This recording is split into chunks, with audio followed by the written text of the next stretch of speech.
All right, thank you all for being here. A little different schedule today.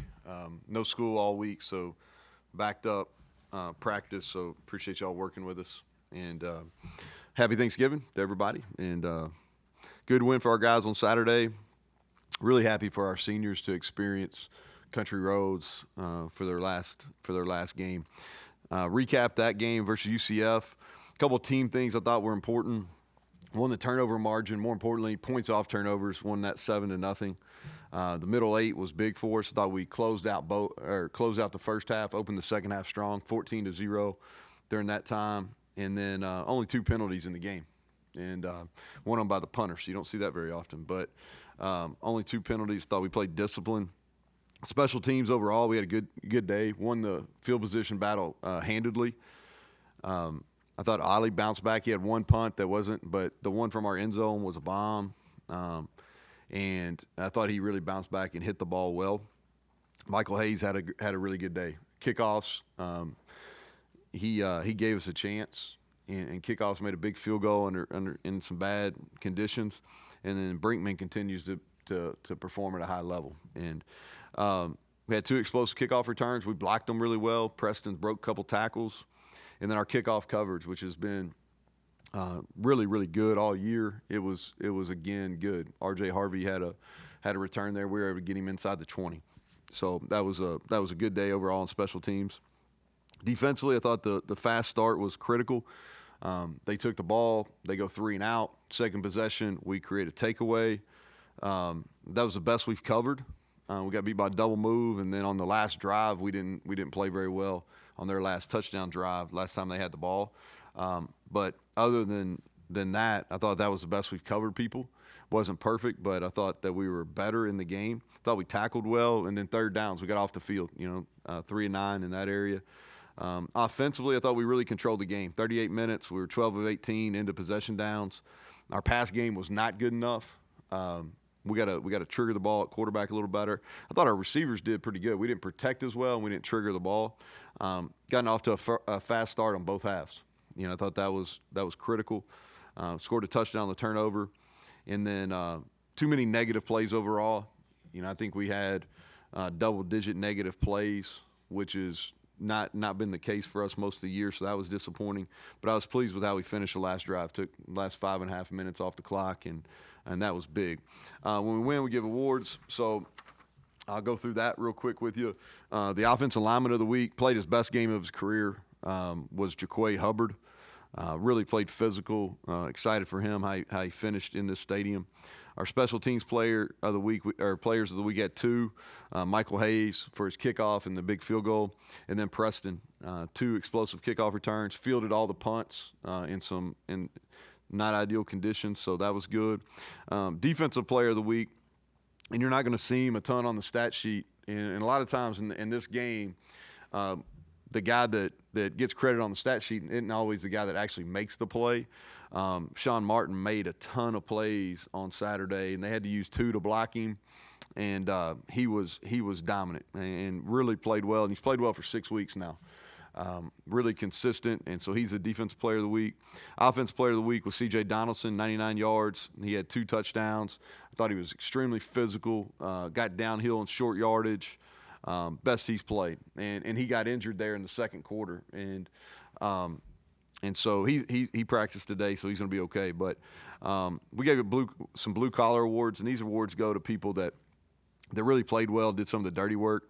The first guy, special teams, in on defense was Ty French. He played extremely well. Wyatt Milam on offense, we ran behind him all night. He did a nice job getting movement at the point of attack. He's played at a high level all year. And so sometimes, because he's been so consistent, because he's played so well, I don't always mention him, but he's played at a high level. Hudson Clement played really well. 1 in man, made 2 huge catches in the game. The last one was a really difficult catch that he made. Defensively, the guys that we honored were Trey Lathan, probably his best game that he's played all year. Bounced back and thought he was really fast, played physical. Anthony Wilson had 10 tackles and was at the point of attack a lot. And then Fatorma Mulba continues to play. I thought how he controlled the center was a big piece of the game.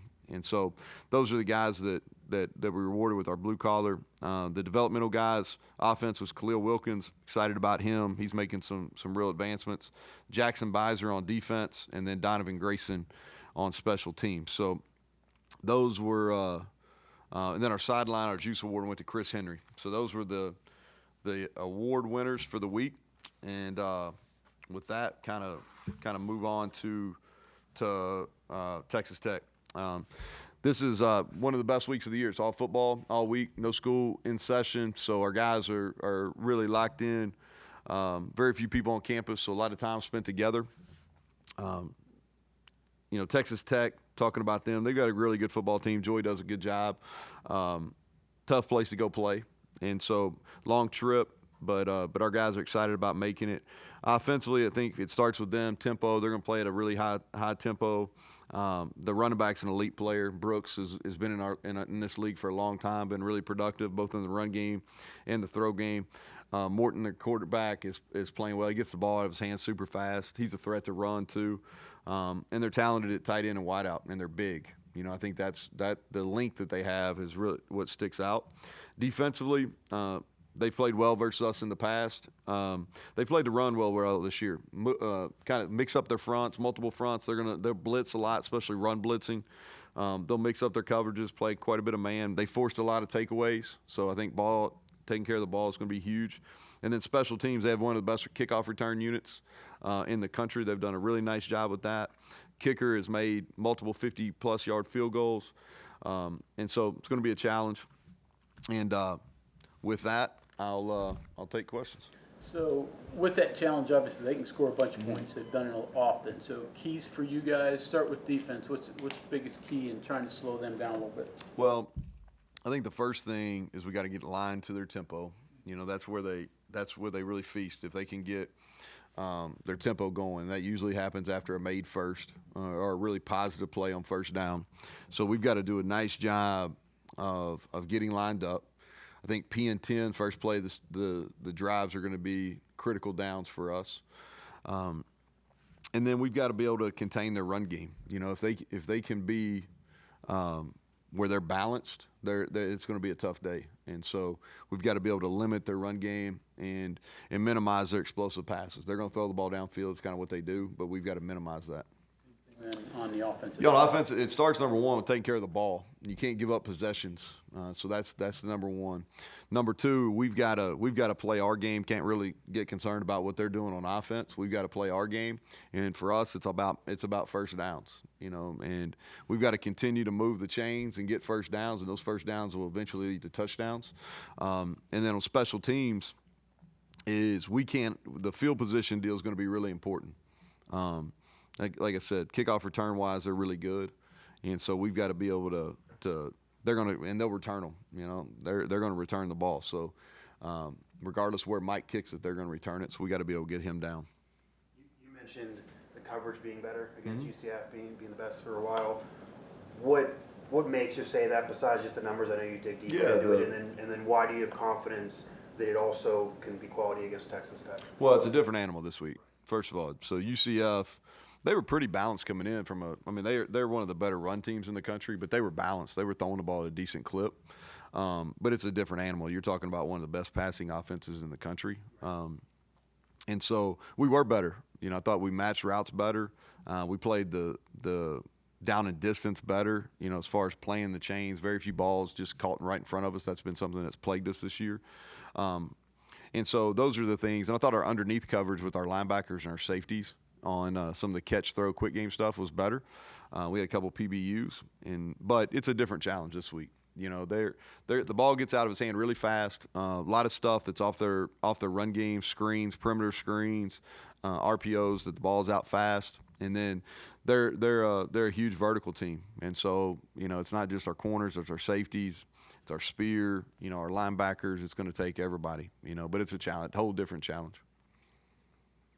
Anybody back that's been injured this week, or anybody in particular that you're wanting to know? Parks, Garnes, No. Gray. No. So let's go right here. So Garnes, no. Burks, no. He's going to be out for the year. Bray is going to be out for the year. Traylon Ray is going to be out for the year. I should have made some notes on it. Anybody else that y'all have questions about? That just regular season? Yeah. You don't know about bowl No, games? no. Everybody I just listed will be out for a bowl game. Bowl game too, Mhm. okay. Yeah. Your linebacker, number 10, I mean, statistically, he's as good as anybody. Mm-hmm. You see, he's got crooked numbers all across the board. What does he do well? What do you have to count for? Well, you can tell he's a really knowledgeable player, John. So you can tell that that he studies. He's around the ball a lot. Really physical. They put him at the point of attack, as far as some run blitzes.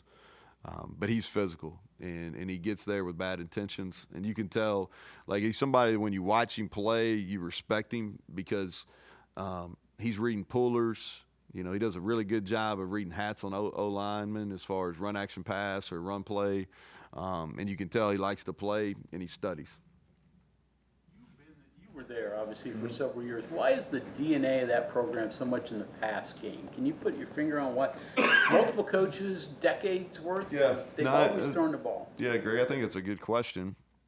I think it goes back to Mike Leach, and you're talking about 20+ years of really high level offense.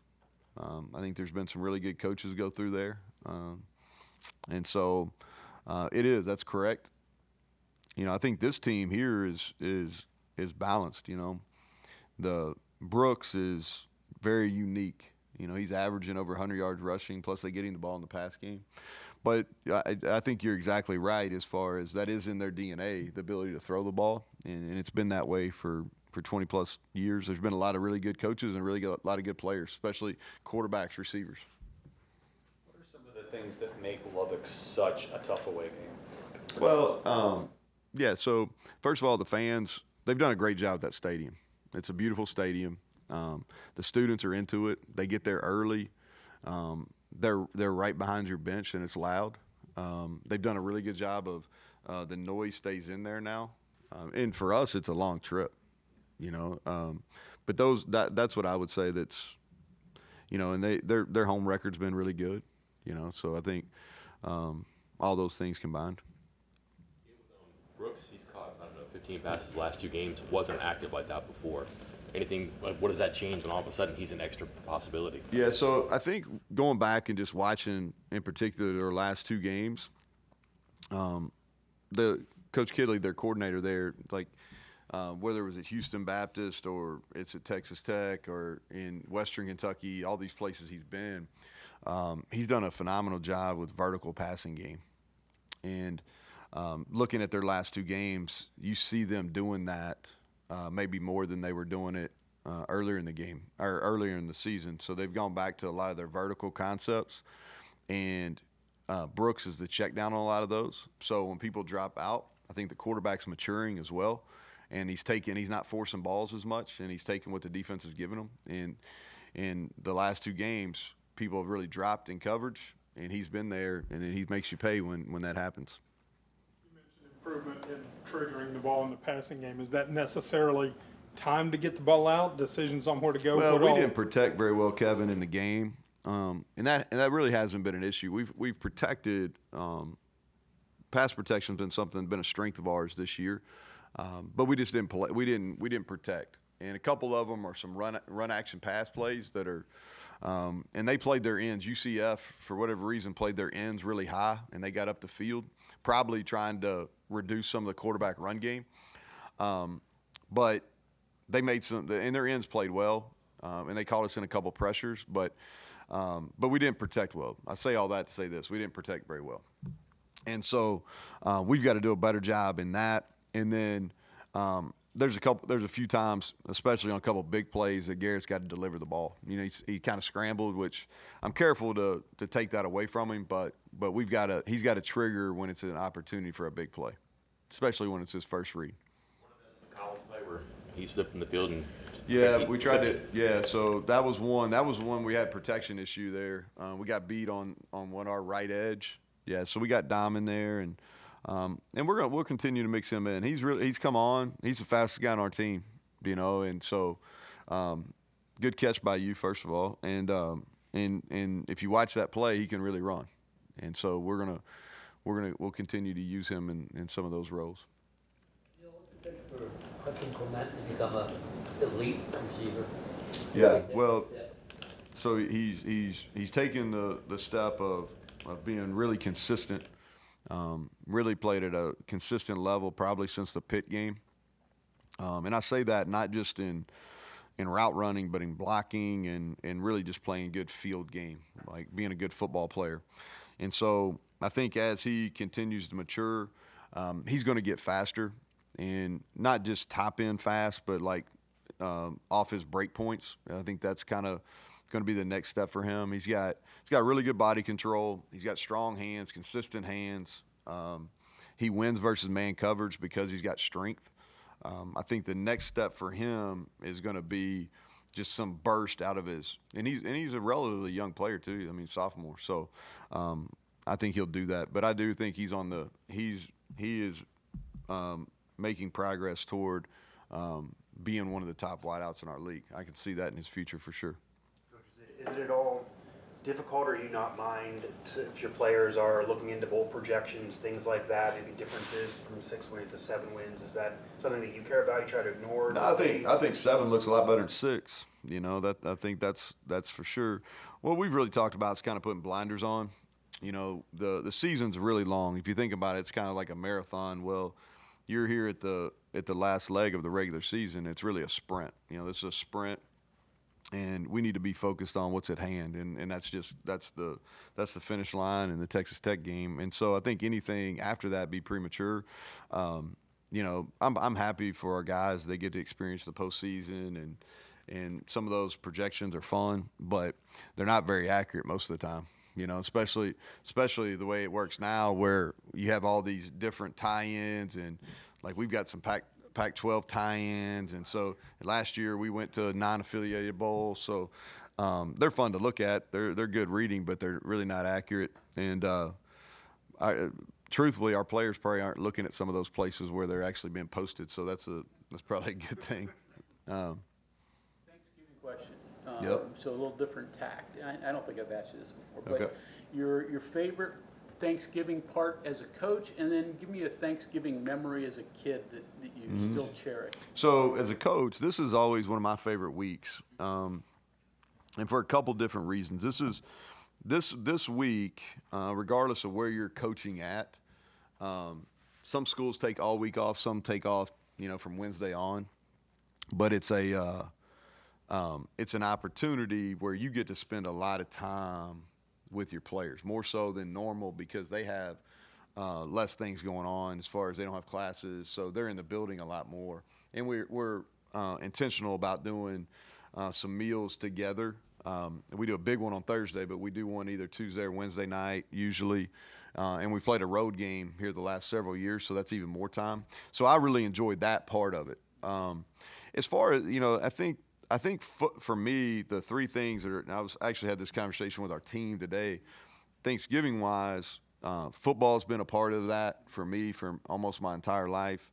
Obviously, you have family, and then you have food. Those are the kind of the things that tie in together with Thanksgiving.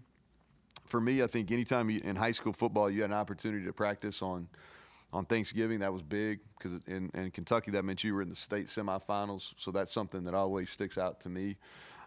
It's something that is when I was growing up, you know, like that was kind of the goal, you know. And so whether it was a school my dad was at, you know, coaching or principal, or as a player in high school, those are things that I always really cherished, and I thought that was important if you were playing during this time of year.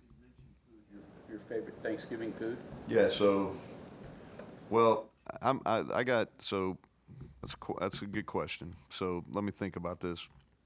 Well, I'm usually with my mom, and the best thing my mom does is, and it's a unique dish, but it's really good. She does a squash casserole that it's a favorite in our family. After the last game, you were there singing, you know, they were singing the song, and you were there with your family. What were the emotions you were having? I was -1, so I had one that my oldest didn't come out. She doesn't. She tries to stay out of the. But 4 of us. No, I was just happy for our seniors, really. I think this has been a long year, and we haven't played as well as home, and so it'd been a while since we'd actually done country roads at home, and that's because we hadn't played as well as at home as we're capable of. So not real emotions, more probably. There's some relief when you win too. I mean, in pure honesty, but I think I was more happy for our seniors in the moment. I was kind of laughing at Garrett taking his victory laps, but that was probably more sense than anything.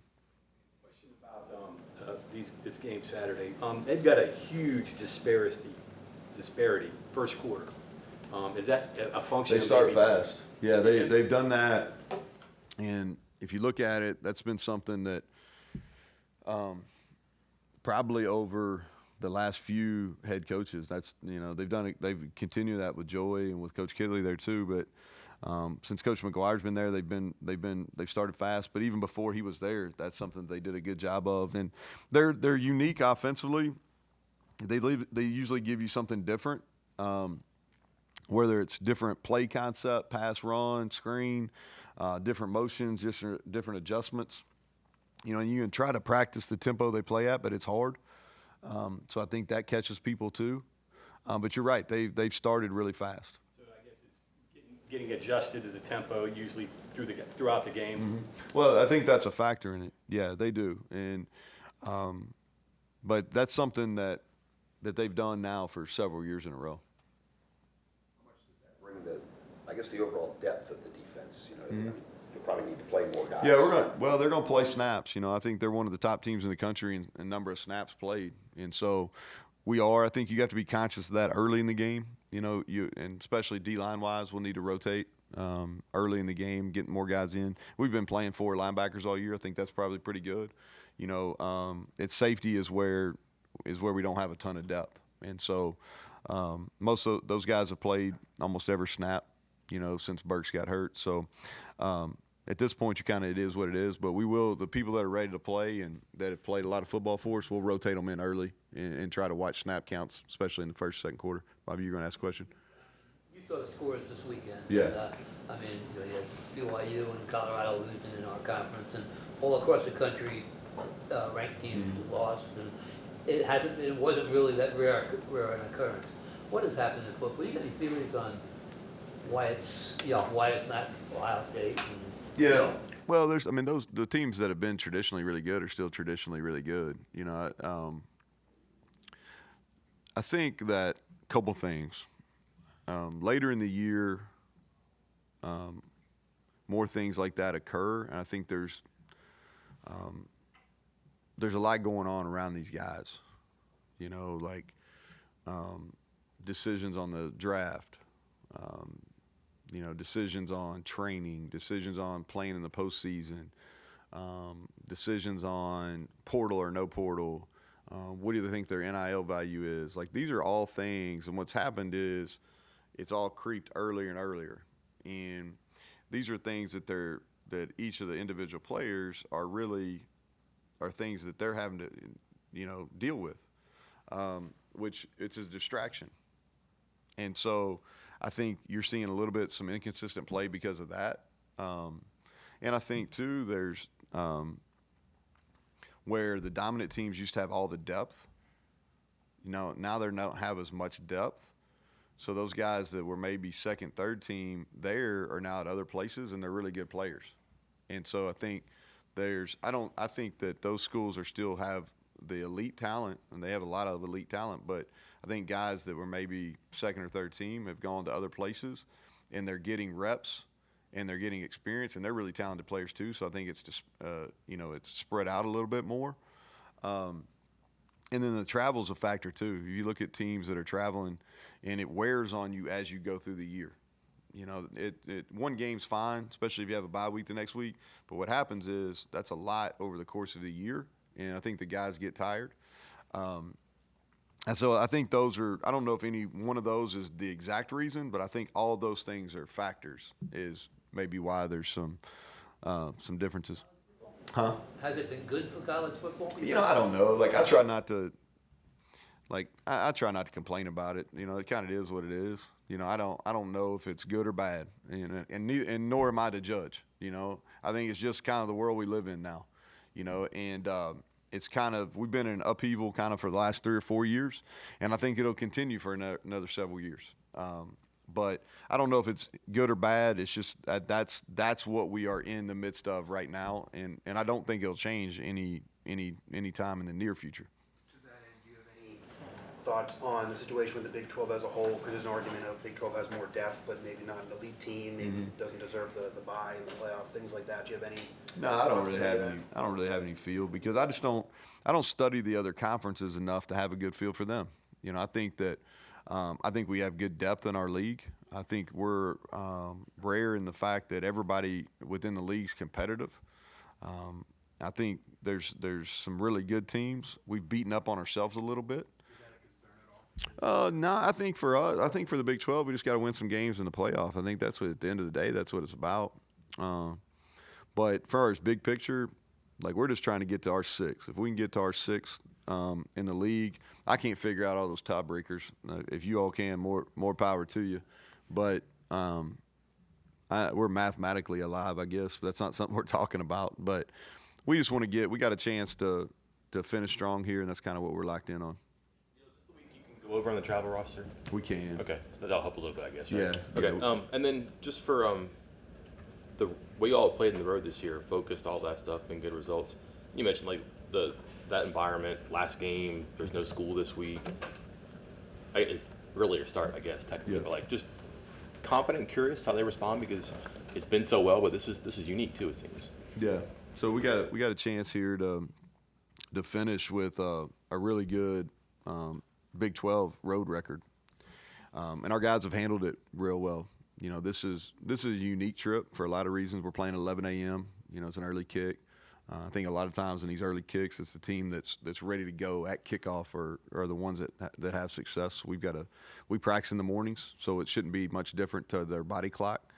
But we've got to have a really good week of preparation. We got to handle the trip well, and then we got to go perform in a unique environment. And so there's I think it's a challenge to go play on the road. Our guys have accepted that challenge, and they got to do it one more time. 9 days away from signing day, so your thoughts as that approaches?